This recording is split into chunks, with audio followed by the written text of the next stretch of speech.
Everyone still talking about Angelina Jolie's revealing Vanity Fair cover story. It's the #1 tracking story tonight. By now, you've read or heard about the 42-year-old struggle with Bell's palsy and how her 6 kids continue to heal after her divorce from Brad Pitt. But for the first time, we are hearing from the woman Angelina has been relying on through it all. And more importantly, how the mother of 6 has found catharsis in Maddox's homeland of Cambodia. I came here to work on the first Tomb Raider.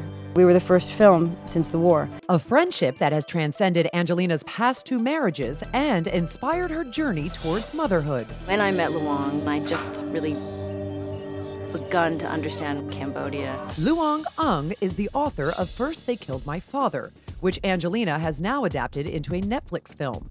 At the time of their first meeting during production of Tomb Raider, Angelina was still married to Billy Bob Thornton. Now, 10 months after filing for divorce from Brad, Jolie tells Vanity Fair her main source of comfort has been Loung. Quote, "She's that girlfriend who rolled up her sleeves, got on a plane, and helped me on Christmas morning. She's been my closest friend. I cried on her shoulder."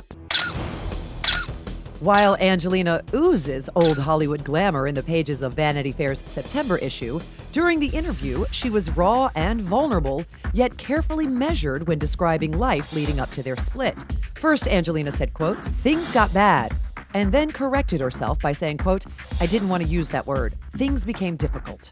Angelina and Loung reunited to co-write the screenplay of the Netflix film, which was shot entirely in Cambodia. 13-year-old son Pax photographed these candid behind-the-scenes images featuring his 15-year-old Cambodian-born brother Maddox.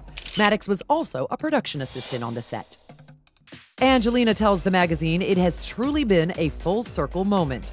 Loung helped guide Angelina towards adopting in Cambodia back in 2002. I talked to her about this country, and I talked to her about wanting to be the mother of a Cambodian child and how she would feel about that as an orphan, as a woman who'd been orphaned by the war.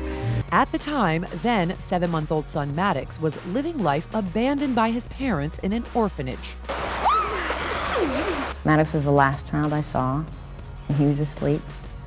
And they put him in my arms and he stayed asleep. And then he opened his eyes and he smiled. And I cried and felt like this kid is okay being in my arms and he accepts me. In a way, I'm doing this for Maddox, so he learns about who he is and becomes that much more connected to the history of his country.